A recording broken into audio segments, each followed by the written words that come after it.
You know,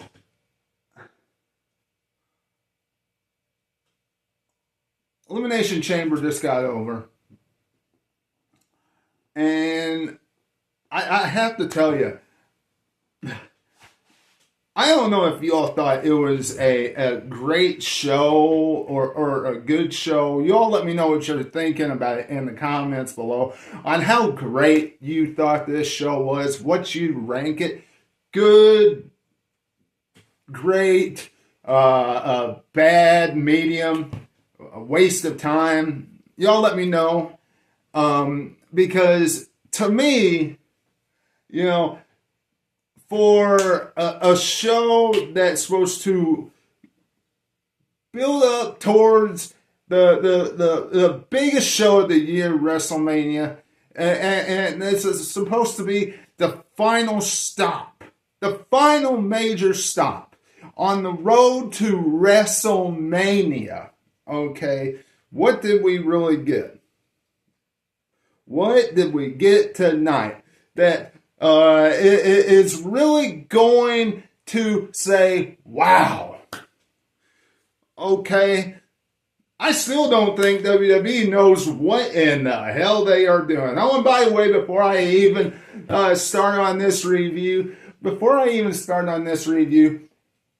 y'all know what to do. If this is your first time into the channel, you know what to do. And that is to become a subscriber today. Hit the subscribe button and hit the bell for all notifications. It is appreciated if each and every one of you do that. If you are a first time joiner right here into the channel, give me a big thumbs up as well. And if you are coming back into the channel to watch this review amongst all the other content that I have on the channel today, thank you for following along with me on my journey right here on YouTube. Now, Elimination Chamber. Look, last night, Rhea Ripley and Io Sky dropped the women's tag team titles on SmackDown, okay? Pretty much opened the door wide open for Rhea Ripley to become the number one contender for the women's WWE Championship number one contender. That's pretty much what that did. So she's pretty much moving her carcass now, moving herself over to SmackDown to build up that match against Jade Cargill, where there's no doubt in my mind that Rhea Ripley will become the new women's WWE champion over on SmackDown. There's no doubt in my mind, because nobody's been doing anything with that strap over there ever since she captured the gold over on SmackDown. I mean that title's been irrelevant. So Rhea Ripley is going to get it, and that's kind of where we're at with the WWE Women's World Title over on SmackDown. The Intercontinental Championship, as far as the women's IC strap is concerned, hey, look, did anybody think that AJ was going to lose this matchup? Her first match back in WWE as far as singles and a championship matchup in WWE since what? 2014? It's been 12, 13 years since her first singles major championship title matchup. And it's in her hometown, the town that she lives in. No. she's not winning. I mean, excuse me, she's winning. And now we're going to see Becky Lynch go out on Monday Night Raw and whine and moan and groan and complain and whine and moan and groan and complain. And the crowd is going to eat it up and say that she tapped out, she tapped out, she tapped out, she tapped out, all the way to WrestleMania until those two face each other again. I'm telling you, that's what's happening. If they don't make that match one-on-one for the second time again, I'll highly be surprised. But AJ Lee walking in to WrestleMania as the Women's Intercontinental Champion is a lot better than her not, in my eyes. But it was a pretty good matchup, and back and forth, and of course in the end, at some point, had to have some calamity, some spot where the referee was going to get knocked out and was going to try to get the ring post involved and things of that nature. And Becky Lynch tried that a number of times. Of course, it backfired on her, and she tapped out.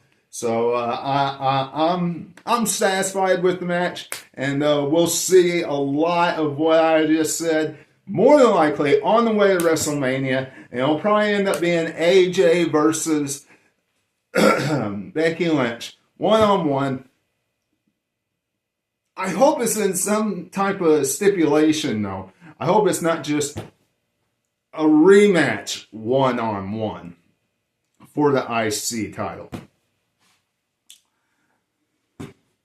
CM Punk versus Finn Balor. If anybody thinks right now that Finn Balor is turning a babyface, forget it. I don't see it yet. I don't. Now, have they shown some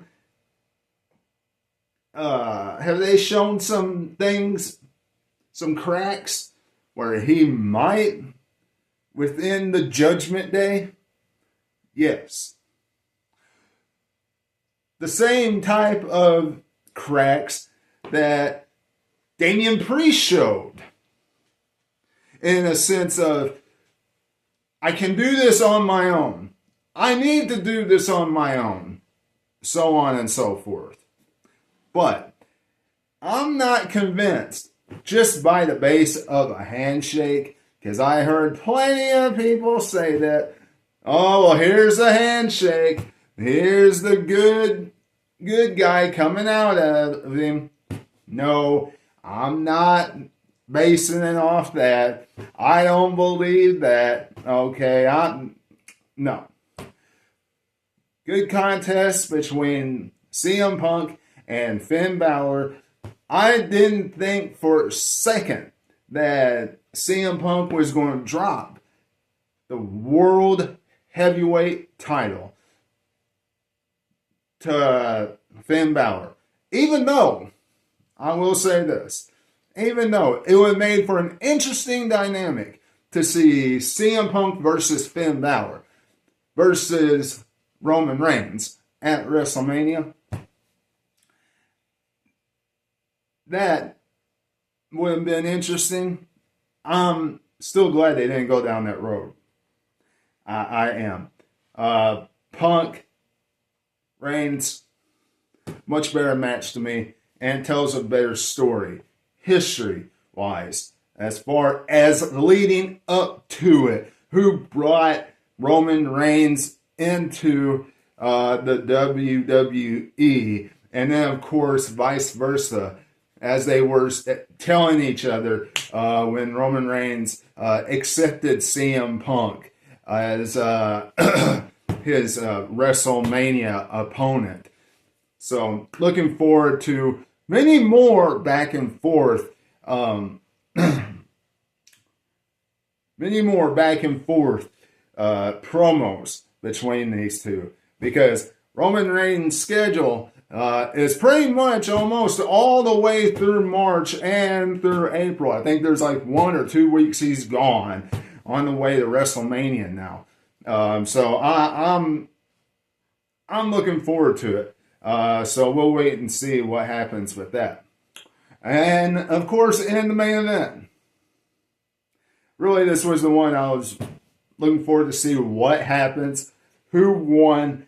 I was saying anybody but Cody. I was hoping anybody but Cody, because quite frankly, Cody Rhodes is going to end up in the main event somehow anyway. More than likely. And honestly, we've seen him in, 39, 40, 41, 3 in a row. This baby face Cody Rhodes is getting kind of stale for me. Just for me. Y'all let me know what you're thinking in the comments below. You might like the Cody Rhodes character as a babyface. Suit and tie and all that stuff. You might still be liking it. I don't know. Me, getting kind of old. I wish he would have a little bit of a change up, honestly. But, you know WWE, they won't go down that road.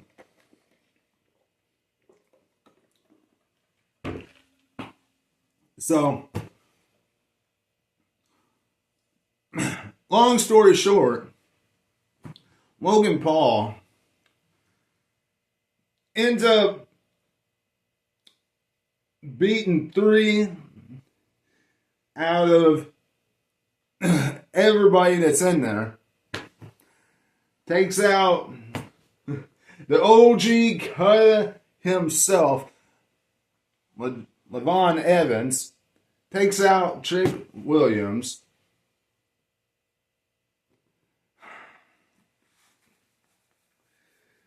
He gets taken out by Seth Rollins. Logan Paul takes out LA Knight before he gets taken out. Drew McIntyre comes in. Takes out Cody Rhodes.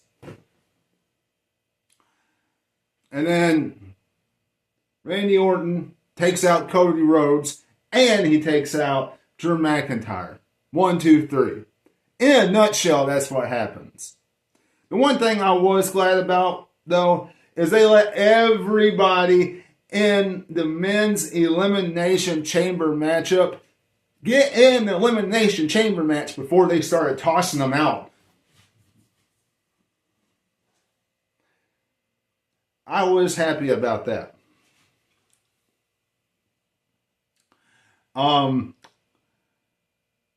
thing I was disappointed about was,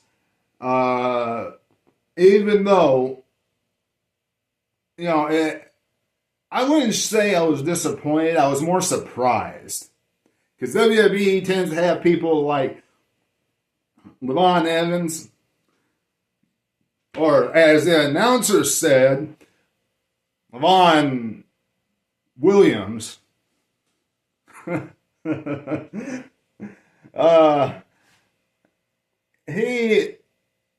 was surprised that WWE did not make him get on the pod and then go and do an OG Cutter. Because usually they have people like that do some crazy crap. Okay? I mean, just look at what Kofi Kingston always has done. Okay? And Levon Evans reminds me of somebody who was like Kofi Kingston when he was younger. When he first started in That is what he reminds me of. Okay. So that was Elimination Chamber in a nutshell. Randy Orton's victorious, guys. And honestly, does this mean it's going to be Randy Orton versus Drew McIntyre at WrestleMania? No. Right now, I see triple threat match. Randy Orton versus Drew McIntyre versus Cody Rhodes. And somehow, some way, there will be somebody else that gets thrown into it. Whether that is Sami Zayn, one of those two, or even both of them. Y'all let me know what you're thinking in the comments below. Subscribe to the channel today. Make sure you hit the subscribe button, guys. And of course, until I hear from you again, until I see from you again, this is Webby, and I will catch each and every one of you on the other side. I'm getting out of here. Talk to you later.